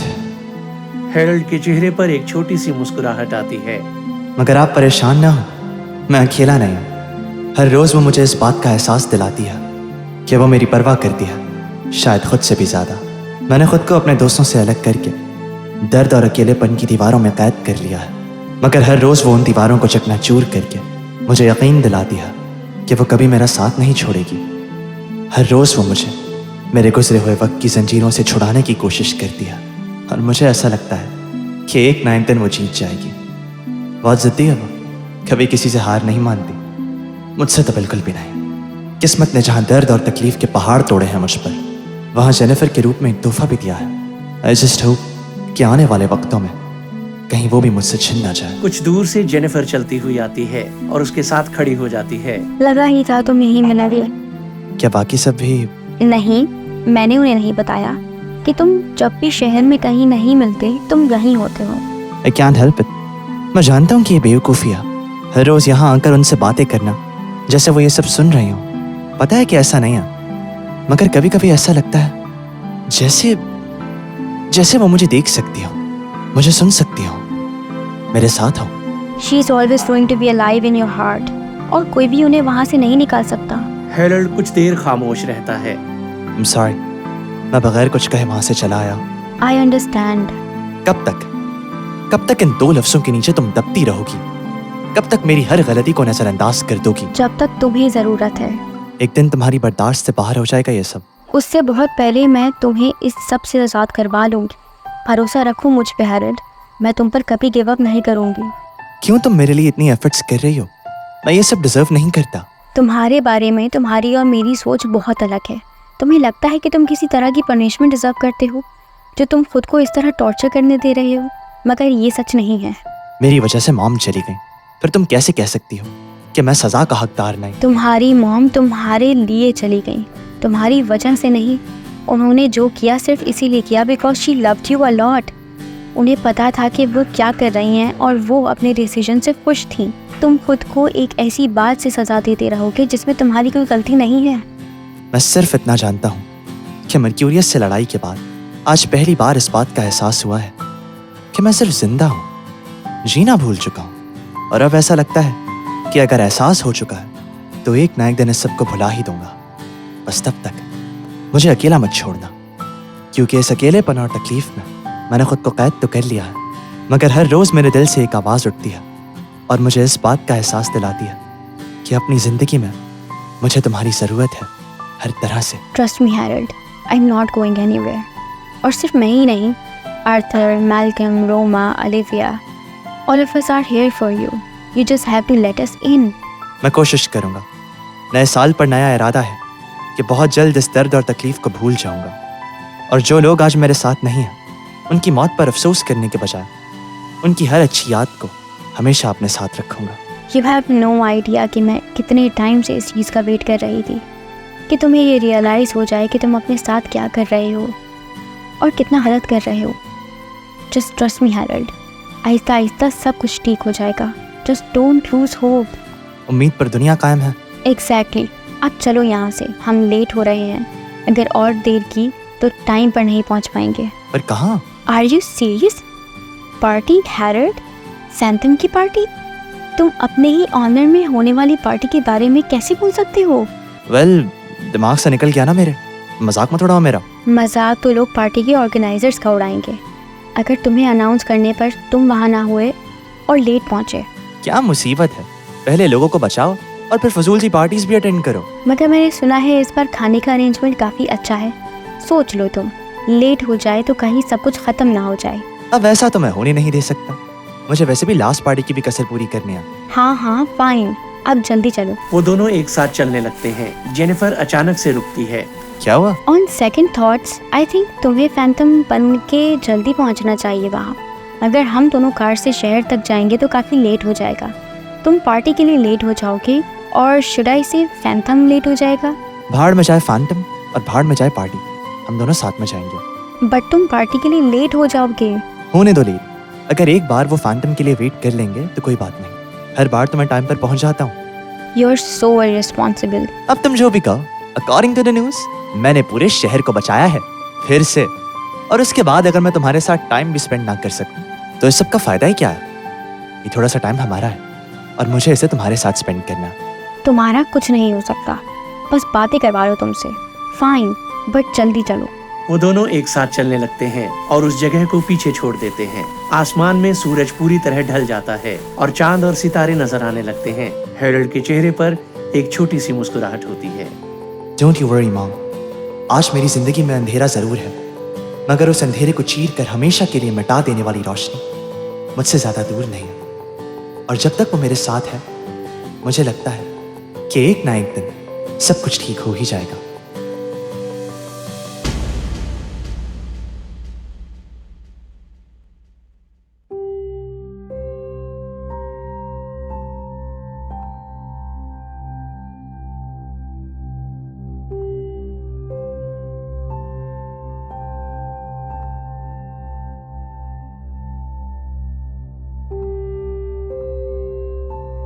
Abyss of Evil, produced by Elemental Studios, directed by Hamza Rehan, music composed and produced by Saurabh Vaishnav and Vinay Ban, sound designed by Prashant Suthar and Hamza Rehan, assistant sound designer Saqib Mir, written by Hamza Rehan, processed, mixed and mastered by Prashant Suthar.